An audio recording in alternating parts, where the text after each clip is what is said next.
Alors, donc, bonjour à tout le monde et bienvenue dans le podcast des millionnaires, le podcast Agir. Comme vous le savez très bien, ici dans notre podcast, nous ne rencontrons que des millionnaires. Aujourd'hui, je suis à Niamey, précisément au Niger, et j'ai fait la rencontre d'un entrepreneur, peut-être que vous connaissez très bien, certainement à travers les affiches, les vidéos que je fais sur Internet. C'est une personne remarquable et j'ai vraiment cette opportunité d'échanger avec lui. Ensemble, on va lui poser des questions. Comme vous le savez très bien, je suis là pour vous. On va arracher toutes les questions qu'on peut arracher afin qu'il puisse nous guider pour que nous aussi on puisse appliquer ça dans notre vie. Ici, dans cette chaîne, si vous venez, vous devez savoir que uniquement vous allez avoir affaire à des millionnaires.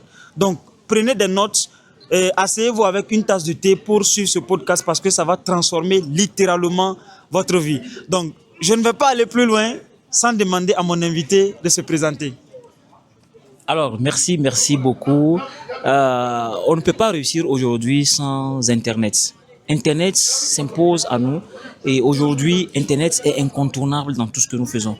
Alors, je suis Sébastien Agbabli, je suis un web entrepreneur surtout, mais j'ai des expertises en ce qui concerne la vente et le leadership. Merci. Ok. Donc, Sébastien Agabli, expert en vente et en leadership. Alors, déjà, Sébastien, moi, généralement, ce que je fais dans mes podcasts, les questions que je pose à mes invités, c'est un peu différent. D'accord. Parce que pour moi, ton expérience est beaucoup plus importante même que le business que tu fais. Donc, voilà pourquoi je vais te poser la question de savoir comment est-ce que tu as atteint ce niveau. Quelle est ton histoire depuis peut-être ta naissance, ton enfance, jusqu'à ce que tu atteignes ce niveau? Est-ce que tu peux nous parler un peu de Sébastien pour qu'on puisse le connaître? Alors, très bien et merci beaucoup, cher confrère. Bon, en réalité, j'ai grandi comme tout le monde. Et je me rappelle très bien que j'ai fait d'abord le Bénin et j'ai fait mes études, une partie de mes études au Bénin. Après, je suis revenu au Togo, qui est mon pays d'origine. Et j'ai fait quand même beaucoup d'études aussi au Togo, dont j'ai eu le bac au Togo. J'ai fait notamment le bac C. Et après, je me suis lancé à l'université où j'ai fait l'INSI. L'INSI, pour les Togolais, ils peuvent se reconnaître. Dans les commentaires, vous pouvez dire si vous vous reconnaissez. L'INSI, ça veut dire École nationale supérieure des ingénieurs. Donc là-bas, j'ai fait la licence, le master. Et puis, bon, voilà. Et j'ai fait quand même ma soutenance. Et j'ai travaillé quand même dans quelques entreprises. Donc, j'ai été aussi salarié. Voilà. Peut-être les salariés qui nous suivent peuvent se reconnaître dans ce que je dis. J'ai même travaillé au garage central administratif et aussi j'ai travaillé également à TOI. TOI, c'est l'ancien Shell. Donc, je profite dans ce podcast pour faire coucou à mon patron Cyril Boko. Si peut-être il arrive à tomber sur ce podcast, peut-être il n'a qu'à savoir que je lui salue. Et c'est de là que j'ai participé à une conférence qui a ouvert mes yeux sur le monde de l'entrepreneuriat, le monde du business, le monde de l'investissement. Et tout de suite, j'ai compris que pour un jeune comme moi, si je dois me lancer, c'est forcément sur Internet. Et c'est comme ça que je me suis lancé sur Internet. Sur Internet, je fais à peu près 2 ans d'expérience sur Internet. Et ce que j'ai appris durant ces 2 ans, c'est plutôt fort et c'est très fort. Donc je pense que cette expérience peut aussi servir à quelqu'un. Raison pour laquelle j'ai accepté ton invitation pour venir partager ma petite expérience ici avec tous ceux qui sont là et qui nous écoutent. Merci. Ok. Alors déjà, les questions, ça va venir à cœur ouvert et je pense qu'on aura vraiment des réponses. D'abord, la première question que j'ai à te poser par rapport à ton expertise. Tu fais du business sur Internet, n'est-ce pas? Est-ce que tu peux nous dire concrètement qu'est-ce que tu fais? Est-ce que c'est le e-commerce? Est-ce que c'est la création de contenu, etc.? Qu'est-ce que tu fais? Et pourquoi tu as décidé de choisir le business en ligne plutôt que le business physique? D'accord, merci beaucoup pour la question. Mais je tiens à préciser que quand on prend généralement en Afrique, les jeunes qui veulent se lancer dans le business, généralement, c'est parce qu'ils n'ont pas les moyens qu'ils veulent se lancer dans le business. Alors que quand on regarde un peu les business physiques, ça nécessite beaucoup de capital de départ. Parce que vous prenez quelqu'un qui veut faire du business physique, déjà son local, déjà ce n'est pas de l'amusement, ce n'est pas de la blague. Alors que Internet, il faut juste avoir la connexion. Voilà. Et ça dépend aussi de quel business tu veux faire sur Internet. On ne parle pas de business sans parler de vente de produits ou de services. Toute entreprise qui existe aujourd'hui vend forcément un produit ou un service. Donc, ce qui veut dire qu'avec Internet, c'est beaucoup plus facile aujourd'hui pour un jeune de démarrer. Bon, quand tu pars faire un business physique, il faut faire forcément un stock de produits. Il faut faire un stock de produits. Bon, le coût de ces produits-là que tu vas stocker, déjà, pour la plupart des jeunes ici en Afrique qui sont là, nous connaissons tous les conditions. Ici à Niamey, on connaît les conditions. À Lomé, on connaît les conditions. Un peu dans l'Afrique, on connaît un peu les conditions. Donc, si on doit prendre le coût des produits, associé déjà au coût de la location de ton local, pour parler de business physique, pour quelqu'un qui décide de le faire avec Internet, il a besoin de 10 fois moins. Je pèse bien mes mots, il a besoin de 10 fois moins. Il suffit juste qu'il ait son téléphone portable, qu'il ait sa connexion Internet et qu'il apprenne les connaissances et les compétences qui peuvent l'aider à écouler ses produits. Vous n'êtes pas sans savoir aujourd'hui que le dropshipping ou le e-commerce, le dropshipping par exemple, c'est le fait de recommander un produit, de vendre un produit que tu n'as pas en stock. Donc déjà les problèmes de stock, bon, tu t'emballes quoi. Donc ce qui veut dire que déjà, pour un jeune qui m'écoute, peu importe le capital dont il dispose, il y a forcément et obligatoirement un business en ligne qu'il peut lancer. Généralement, beaucoup de jeunes aiment se lancer, mais ils ont souvent un problème de capital. Je peux vous garantir que Internet a déjà résolu ce problème de capital. Peu importe le capital dont tu disposes, je pense que tu peux te lancer en ligne. Donc, rien que pour le coût du local, pour le coût des produits, déjà rien que ça constitue un grand frein pour les personnes. Sur Internet, comme tu l'as si bien dit par rapport au coût, sur Internet, tu n'es pas obligé de vendre un produit forcément que tu fabriques. Tu peux recommander un produit ou bien un service de quelqu'un. Moi, je prends un exemple. Je connais des personnes qui vont prendre juste des photos, des vidéos, des produits et ils vont juste aller faire la promotion. Et quand ils ont un client, ils mettent le client des commissions. Très bien. Je pense que c'est exactement dans le même sens que je vais continuer mon discours. Et surtout, quand on commence en business, c'est par là qu'il faut commencer. Le e-commerce, aujourd'hui, franchement, c'est incontournable. C'est vrai, on parle de e-commerce sur Alibaba, e-commerce sur Amazon, mais il y a aussi l'e-commerce pour les Africains. Voilà, il y a l'e-commerce pour les Africains. Tu n'es pas obligé forcément d'avoir Shopify, Alibaba. Non, pas forcément besoin de ça. Tu démarres tout simplement. Tu peux avoir un produit que tu penses pouvoir recommander. Tu te mets sur Internet, tu apprends les connaissances et les compétences en marketing digital et tout. Et ça te permet de multiplier tes ventes. Et à la longue, progressivement, tu vas grandir. Et si c'est au rang des grands entrepreneurs qu'on connaît comme Aliko Dangote et ainsi de suite. Donc c'est comme ça. Merci. Okay. Alors là, je pense que vraiment, les réponses que tu as données, c'est très satisfaisant par rapport au business, surtout en ligne. Moi, je vais aller du même point de vue que toi pour dire effectivement qu'il y a beaucoup de paramètres qui, dans le business en ligne, sont beaucoup plus favorables par rapport au business physique. Par exemple, je prends la liberté géographique. Tu vois, aujourd'hui, tu es à Niamey. Tout récemment, tu étais au Burkina. En temps, je te voyais en Côte d'Ivoire. Donc, en fait, pour quelqu'un qui fait du business physique, il aura ce problème à avoir cette liberté parce qu'aujourd'hui, on le sait, hein, tu peux ouvrir ton restaurant, mais à chaque fois, quand tu te déplaces seulement, les employés ne vont pas forcément faire le travail comme tu le souhaites. Donc, ça fait que vraiment, les business physiques sont limités et surtout avec le coût d'entrée, comme tu l'as si bien dit. Moi, je pense que les Africains doivent surtout penser au business en ligne pour les personnes qui démarrent. Bon, une fois maintenant que tu as l'argent, assez suffisamment d'argent, tu peux maintenant penser au business physique. En tout cas, merci beaucoup déjà pour cette réponse. Alors, la prochaine question, on va toujours parler de business. D'accord. Sébastien, Oui. est-ce que tu peux nous donner 3 produits sur Internet? Parce que là, ici, vraiment, moi, je veux partager une valeur concrètement à mes abonnés pour qu'ils puissent, après ce podcast, passer directement à l'action. Est-ce que tu peux nous donner 3 produits qu'on peut lancer immédiatement sur Internet, sans un gros capital? Et quelles sont les stratégies qu'on peut mettre en place pour vendre ces produits? Ok, merci beaucoup pour la question. Mais ce que je tiens à préciser, c'est que il faut tout simplement regarder autour de vous. Tu regardes autour de toi, te poses la question, quels sont les problèmes que les gens ils ont et quelle est la solution qui est déjà disponible? Parce que l'un des grands problèmes qu'on rencontre en Afrique, c'est que elle est disponible, et la solution est disponible, mais elle n'est pas connue. Donc justement, comme tout le monde est sur Internet, tu peux se servir de Internet pour aller gérer ce problème-là. Maintenant, en réalité, si vous voulez aller à grands pas et à grande vitesse, il faut prendre un problème dont tout le monde a besoin. C'est-à-dire un problème qui est là. Tout le monde souffre de ça. Donc ta solution concerne forcément tout le monde. Ce qui veut dire que tu ne vas pas manquer de clients. Donc je ne saurais donner avec exactitude des produits tout de suite comme ça pour que les gens puissent se lancer là-dedans. Mais je vais quand même expliquer pour que les gens puissent avoir plusieurs produits autour d'eux qu'ils pourront recommander. Donc généralement, il faut toucher à des produits qui répondent à un problème qui est douloureux et urgent. Parce que ceux qui m'écoutent ici dans ce podcast, certainement, ils ont besoin de gagner de l'argent au jour le jour pour pouvoir quand même gagner en confiance et progresser. Donc, un produit, par exemple, qui résout un problème qui est douloureux et urgent.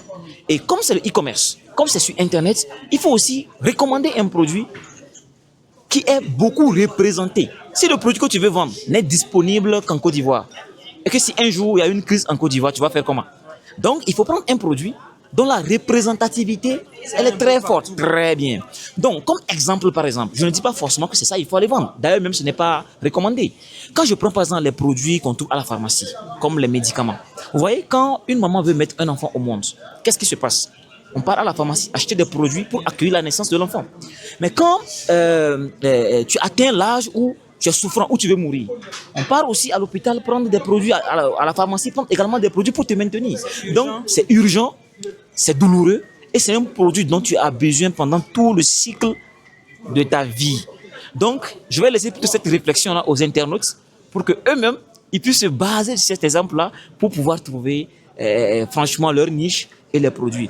Donc, trouver un produit qui répond à un problème douloureux et urgent, trouver un produit dont tout le monde a forcément besoin de ça, trouver un produit qu'on peut trouver, qui est disponible un peu partout, et je pense que ça va pouvoir aller. Donc, comme niche ici, il y a la niche du bien-être, par exemple. Ça, c'est une très bonne niche.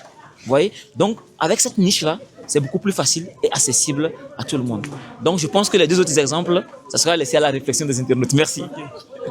Alors, donc je pense que vraiment, la réponse que tu as donnée, ça permet à tout le monde d'avoir une ouverture d'esprit. C'est-à-dire que tu n'as pas ciblé des produits, mais tu as montré les critères des produits. Et donc, c'est à chacun maintenant d'aller prendre ces critères-là et trouver des produits qui répondent à ces critères. Exactement. Maintenant, tu sais, souvent sur Internet, il y a beaucoup de créateurs de contenu qui parlent de e-commerce, dropshipping et tout ça. Et moi, supposons que je suis un individu lambda et que je veux me lancer sur Internet. Je peux trouver le produit.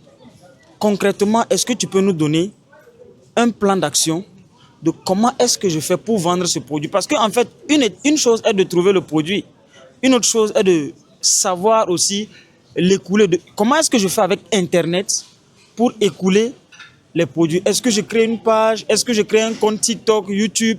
En fait, concrètement, quelle est la stratégie? Parce que je veux vraiment que dans ce podcast, les gens puissent avoir un plan d'action concret de ce qu'ils peuvent faire. Parce que tu es un homme pratique. Et donc, tous ceux qui vont suivre ce podcast, vraiment, ils ne vont pas regretter. Voilà.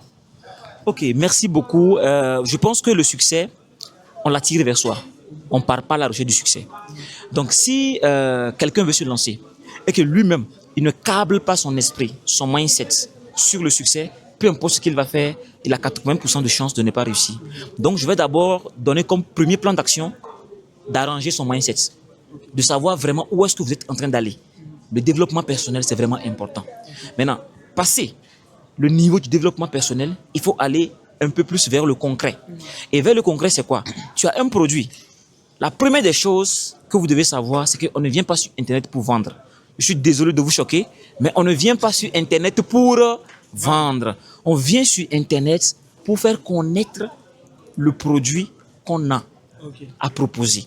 Donc, la première des choses à faire, c'est de faire tout possible pour que des centaines, voire des milliers, si possible des millions de personnes puissent savoir que vous avez un produit à proposer. Ça, c'est la première des choses. C'est pourquoi souvent on parle du marketing digital. Maintenant, dans le marketing digital, il y a ce qu'on appelle le outbound marketing et le inbound marketing. Donc, il y a un marketing que tu fais où tu communiques beaucoup sur ton produit à travers les réseaux sociaux. Et quand on voit ton produit, on voit ton affiche ou ton image, on t'associe directement à quelqu'un qui propose une solution avec des produits. Ça, c'est la première des choses. Donc, dans ce sens, tu peux créer par exemple un compte YouTube, un compte TikTok, un compte Facebook et une page Instagram. Et tous les jours, tu produis du contenu. Tu n'es pas obligé forcément de faire voir ton visage. Aujourd'hui, avec les intelligences artificielles, tu peux le faire. Même sur YouTube, tu peux faire des petites vidéos de 15 secondes, de 20 secondes, de 30 secondes, qu'on appelle souvent des shorts. Il faut assez communiquer. Il faut que chaque jour, des millions de personnes savent de quoi il s'agit. Donc, quand ils vont voir ton produit, qu'est-ce qu'ils vont faire? Ils vont pousser la curiosité de te contacter pour en savoir plus. Pour en savoir plus. Parce que la majorité des personnes sur les réseaux sociaux sont ignorants. Quand tu vas prendre le temps maintenant de les éduquer, ça va te permettre maintenant d'aller vers maintenant la vente. De l'autre côté, tu peux ne pas créer forcément toutes ces pages, communiquer et tout, mais tu peux décider de payer quand même ces algorithmes pour que ces algorithmes puissent aller toucher des personnes qui seront forcément intéressées par la solution que comme la publicité payante. Très bien, très bien, très bien. Donc aujourd'hui, tu peux déjà commencer par lancer des publicités, mais derrière, il faut obligatoirement créer aussi du contenu autour de ce que tu vends. Parce que tout le temps, tu ne vas pas mettre de l'argent dans la publicité. Il faut qu'à un moment donné, l'audience que tu as construite sur les réseaux sociaux puisse te permettre quand même. Ça soit organique, quoi. Très bien. Donc voilà un peu ce que je peux dire par rapport à ça. Maintenant, il y a des réalités africaines qu'il faut connaître. En Afrique, quand on fait le marketing digital, c'est beaucoup plus difficile aux gens d'introduire leur carte et de payer en ligne. C'est pourquoi il te faut développer une expertise en vente. La vente, c'est incontournable. Même si ce n'est pas un produit ou un service qu'il faut vendre, c'est incontournable dans ta vie. La vente, c'est essentiel pour toi-même ta survie. Donc, voilà ce que je peux dire. Donc, le développement personnel, le marketing digital et la vente sont des compétences incontournables pour tout jeune qui veut se lancer aujourd'hui et qui a un produit concret à vendre. Merci beaucoup. Ok. Alors, je pense que ça commence à être intéressant. Parce que là, on ne va pas te laisser comme ça, on va rentrer dans les profondeurs des profondeurs. Alors, avant même de revenir sur l'aspect business, tu as abordé un thème que je veux que tu développes un peu, parce que je sais également que tu es expert, surtout dans le développement personnel, option métaphysique. Est-ce que tu peux nous parler un peu de la spiritualité pour un entrepreneur? Concrètement, on entend parler de spiritualité, on entend parler des lois de l'esprit, on entend parler du subconscient, du conscient. En fait, sur les réseaux sociaux, il y a tellement d'informations que souvent on est mélangé. Donc, est-ce que tu peux nous dire concrètement comment est-ce que ces phénomènes, ces facteurs peuvent influencer la réussite d'un entrepreneur? Merci beaucoup. Alors, en même temps comme réponse, je vais vous choquer en vous disant que tout est spirituel. Tout, absolument tout est spirituel. Les résultats que vous allez obtenir sont déjà atteints à 80% sur le plan spirituel. Vous devez savoir que votre monde intérieur impacte considérablement votre monde extérieur. C'est vraiment important. Alors, quand on parle de spiritualité, j'aimerais vraiment qu'on fasse bas la terre et que tout le monde se retrouve dedans. Parce que c'est obligatoire. Que tu le veux ou non, les lois spirituelles s'appliquent à toi. Il y a une différence entre la spiritualité et la religion. On ne parle pas ici de religion. Donc, que tu sois musulman, que tu sois chrétien, que tu sois bouddhiste, que tu sois animiste, les lois de l'esprit, ça s'applique à toi. Et quand on parle de la spiritualité, c'est quoi? C'est simple. C'est l'ensemble des lois qui régissent ce qu'on ne peut pas voir, qu'on ne peut pas toucher, mais dont on est certain que ça existe. Je pense que tous ceux qui m'écoutent ici n'ont jamais vu leur esprit. Ils n'ont jamais touché leur esprit. Mais plutôt, c'est leur esprit qui leur permet d'être là où ils sont aujourd'hui. Ça, c'est vraiment important. Donc, quand on parle de l'esprit, l'esprit, il a généralement deux facettes. On a ce qu'on appelle l'esprit conscient et l'esprit subconscient. L'esprit subconscient, il est un peu comme le logiciel qu'on retrouve dans l'ordinateur. Dans l'ordinateur, on a ce qu'on appelle le hardware et le software. Vous voyez un peu? Donc, c'est la même chose au niveau de notre esprit. Donc, il y a ce qu'on appelle l'esprit conscient et l'esprit subconscient. L'esprit subconscient, c'est le siège de l'accomplissement et de l'aboutissement de tout ce que nous sommes sur cette terre et de tout ce que nous pouvons réussir à réaliser sur cette terre. Je sais que bon, ça peut être quand même un peu confus, un peu technique pour les gens qui nous écoutent, mais ce qui est sûr et certain, vous devez prendre le temps de travailler beaucoup sur votre esprit. Et très rapidement, je vous partage 3 techniques. Première technique, c'est la méditation. Deuxième technique, c'est la visualisation. Et troisième technique, sont les affirmations positives. ça peut déjà commencer par arranger votre esprit et par câbler votre mindset sur le succès. Donc, je m'arrête ici. Peut-être dans un autre podcast, ça sera vraiment la thématique du jour. Et là, on pourrait en parler pendant 2 heures, 3 heures sans interruption. Merci beaucoup. Alors là, moi, ce que je retiens ici, c'est que notre subconscient a un impact direct sur les résultats que nous avons. Parce que là, tu nous as fait comprendre que le subconscient a 2 facettes. C'est-à-dire que l'esprit plutôt a 2 facettes. Il y a le conscient et le subconscient. Donc, le subconscient, c'est comme un logiciel qui pilote en réalité notre vie. Exactement. Donc, si tu as installé la négativité, la réalité dans ta vie, ça va te rattraper. Tu auras tout le temps des événements, des circonstances négatives. Si tu as installé la positivité, tu auras tout le temps des réalités et des circonstances positives. Je pense même déjà que cette réponse, c'est assez suffisante pour permettre à tout un chacun vraiment de travailler pour avoir un bon état d'esprit. C'était vraiment l'objectif de pourquoi j'ai posé cette question. Alors, maintenant, revenons un peu au leadership. Je sais qu'aujourd'hui, tu accompagnes beaucoup de personnes à travers le monde. Et tout récemment, on était ensemble à Dubaï, surtout avec ton équipe. Je vois un peu ce que tu fais, surtout les conférences et tout que tu animes. Par rapport maintenant au leadership, comment on fait pour devenir un bon leader? Ok, merci beaucoup, merci beaucoup. Par rapport au leadership, je tiens à préciser que il y a beaucoup de théories autour du leadership et il y a beaucoup de théoriciens également autour du leadership. La bonne nouvelle aujourd'hui, c'est que nous autres, on le pratique. On le pratique vraiment. Je vais un peu retourner un peu en arrière pour que les gens ils puissent comprendre. Il y a beaucoup qui confondent les vendeurs et les entrepreneurs. Un vendeur n'a pas forcément besoin de leadership, mais l'entrepreneur est obligé d'avoir un fort leadership parce que l'entrepreneur, il a une équipe. Donc aujourd'hui, moi principalement, j'ai une équipe de centaines de personnes. J'ai des centaines de personnes dans mon équipe dont j'accompagne au quotidien des jeunes qui veulent vraiment se lancer sur Internet. Et aujourd'hui, à travers nos activités, j'ai une dizaine de multimillionnaires en France CFA, bien sûr, je précise, ici en Afrique, qui peuvent gagner pleinement leur vie. Alors, quand on parle de leadership, très simplement, c'est ta capacité à influencer ton prochain. Le leadership, c'est ta capacité à influencer ton prochain. Si toi, en tant que père de famille, tu n'as aucune influence dans ta famille, tu vas voir qu'il y aura du désordre. Donc le papa, le père, est censé avoir une certaine influence, non seulement sur son épouse, mais aussi sur ses enfants. Donc cette influence doit être tellement positive que, même sans parler en tant que leader, les choses se passent très bien autour de toi. Donc c'est vraiment important.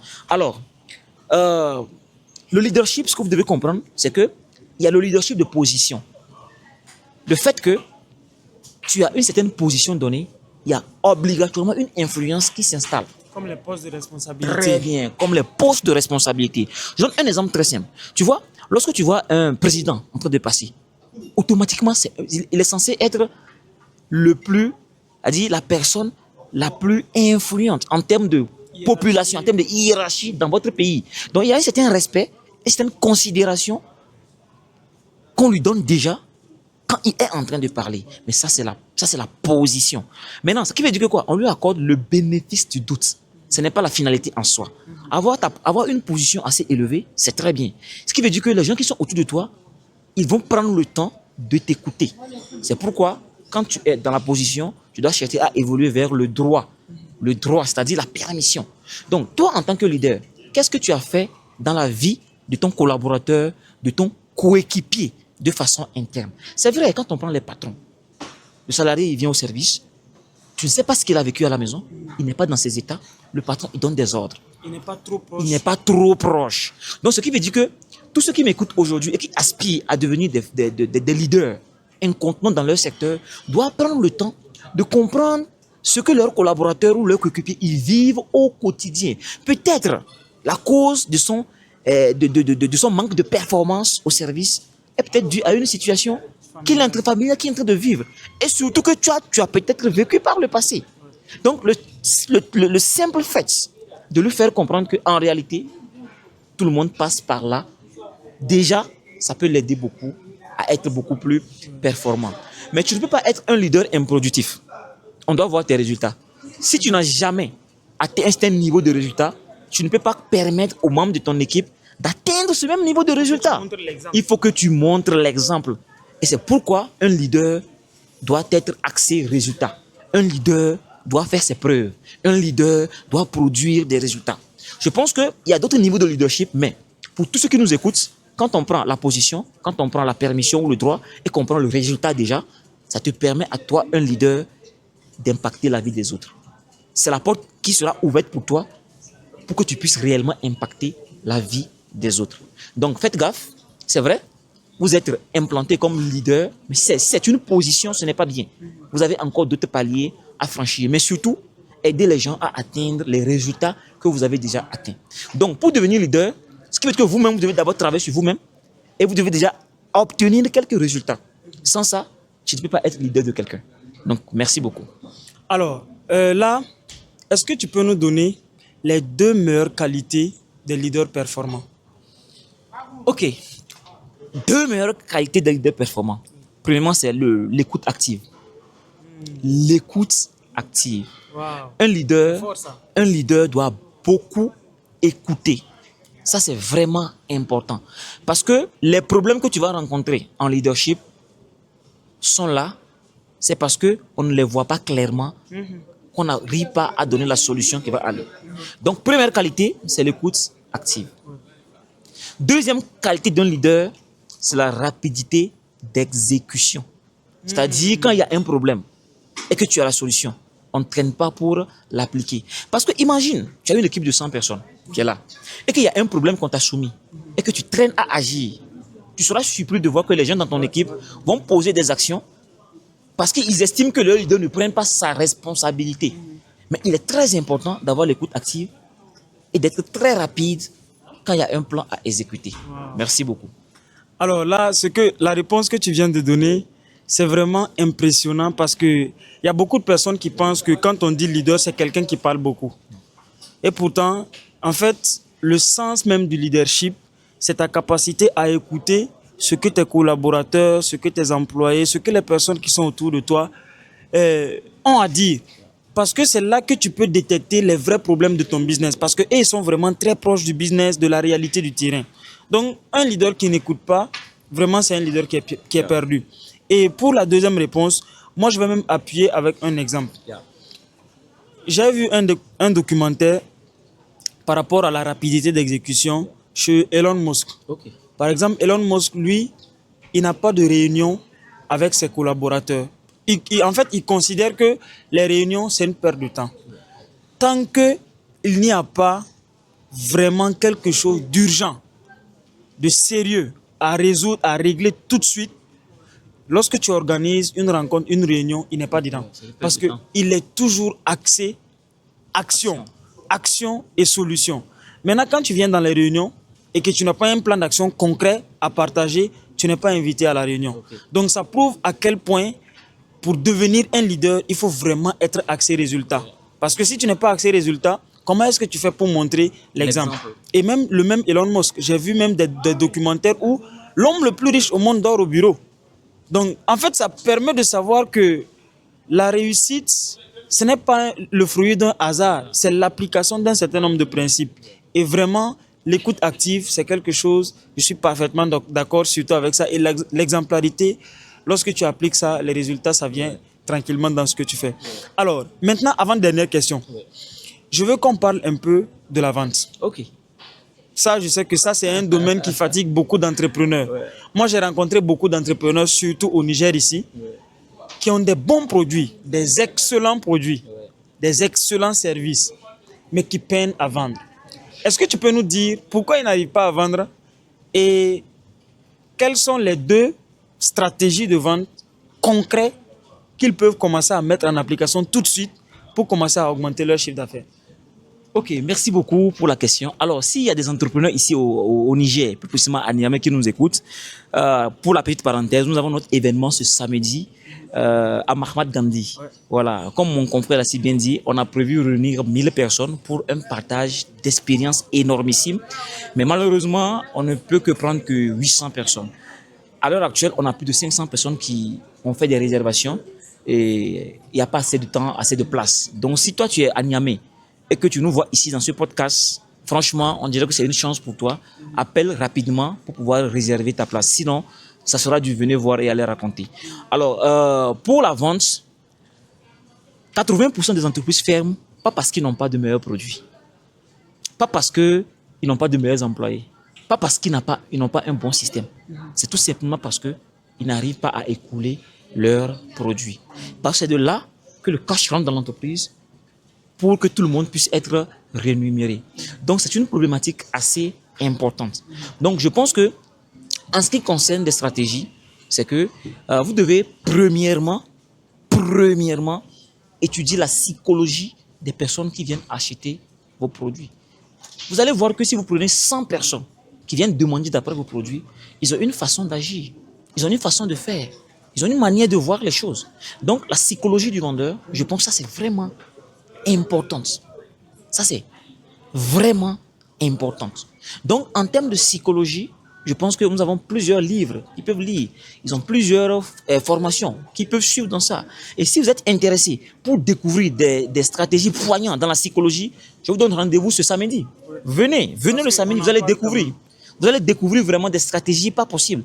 Mais de l'autre côté, il faut une stratégie très claire, étape par étape, pour amener un prospect à prendre des produits. Généralement, quand le prospect il vient et qu'il demande le prix du produit, qu'est-ce qui se passe? On lui donne en même temps le prix du produit. C'est parce qu'on a une mauvaise définition de la vente. Vous devez garder en tête que la personne qui vient pour acheter ton produit, plus de 60% de ces personnes sont des ignorants. Donc vous devez prendre le temps de les éduquer. Maintenant, pour pouvoir les éduquer, rendez-vous compte de la partie ignorante qu'ils ont. Et pour aller découvrir cela, qu'est-ce qu'il faut faire? Il faut leur poser assez de questions pour comprendre un peu quel est leur réel problème. On revient toujours à l'écoute active. Très bien, on revient toujours à l'écoute active. Ça, c'est vraiment important. Donc, posez beaucoup de questions pour récupérer les réponses. Une fois que vous récupérez ces réponses-là, vous formulez maintenant votre diagnostic et c'est votre diagnostic qui va vous apporter la solution. La plupart du temps, les réponses que ces prospects vous donneront, en même temps, ça va vous donner une faille pour que vous puissiez écouler vos produits. Donc, sincèrement, pour être honnête avec vous, il y a ce que j'appelle souvent l'équation de l'argent.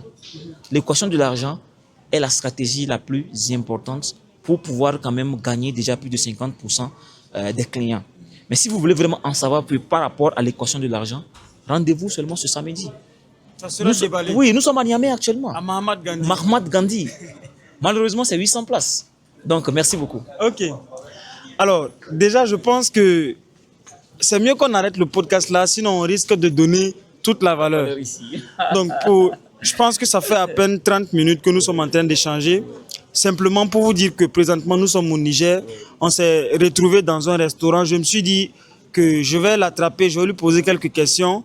Voilà, pour que ceux qui sont au Niger, à Niamey, puissent savoir que c'est du lourd qui va se passer à Mahatma Gandhi. Donc, je vous donne rendez-vous le samedi 16 à partir de 8 h dans la plus grande salle de Mahatma Gandhi. Parce que cet événement ne laisse pas quelqu'un venir te raconter. Ça va être vraiment intéressant. Les tickets actuellement, on les a fait à 2000. Oui. C'était 25 000. Mais on a été subventionné. Donc, on a fait les tickets à 2000 pour permettre à tout le monde de participer. Et si tu veux participer, on te laisse les numéros dans la description. Tu peux contacter l'un des numéros dans la description. Voilà, pour venir participer à cet événement. Alors, dernière question, Sébastien. Quel est le conseil que tu as donné à mes abonnés? Alors, si j'ai un seul conseil à vous donner, c'est de vous ramener à la loi de la concentration. La loi de la concentration. Lancez-vous rapidement et ne soyez pas prêt à abandonner. Restez focus, restez concentré jusqu'à ce que vous ne réussissiez pas. Jusqu'à ce que vous réussissiez plutôt. Ce qui veut dire quoi? Ce qui veut dire que tant que tu n'as pas abandonné ce que tu fais, tu finiras par réussir. Mais c'est lorsque tu abandonnes qu'on parle maintenant d'échec. Sinon, Si tu n'abandonnes pas, tu vas forcément réussir. C'est lorsque tu abandonnes qu'on parle d'échec. Sinon, en réalité, l'échec n'existe pas dans le jargon de quelqu'un qui n'abandonne pas. Alors, prends un produit, tout de suite là et maintenant, suis le process pour écouler ce produit au maximum. Et surtout, n'abandonne jamais. Reste toujours focus et rendez-vous au sommet. Merci. alors je termine ce podcast en disant que les gagnants ne lâchent jamais et les perdants ne gagnent jamais. Donc, toi qui m'écoutes dans ce podcast, si réellement tu as eu la valeur que tu voulais, je te dis simplement, abonne-toi, active la cloche de notification, partage massivement la vidéo. Si tu es au Niger, n'hésite surtout pas à venir participer à cet événement. Merci beaucoup à tout le monde et on se donne rendez-vous au prochain podcast.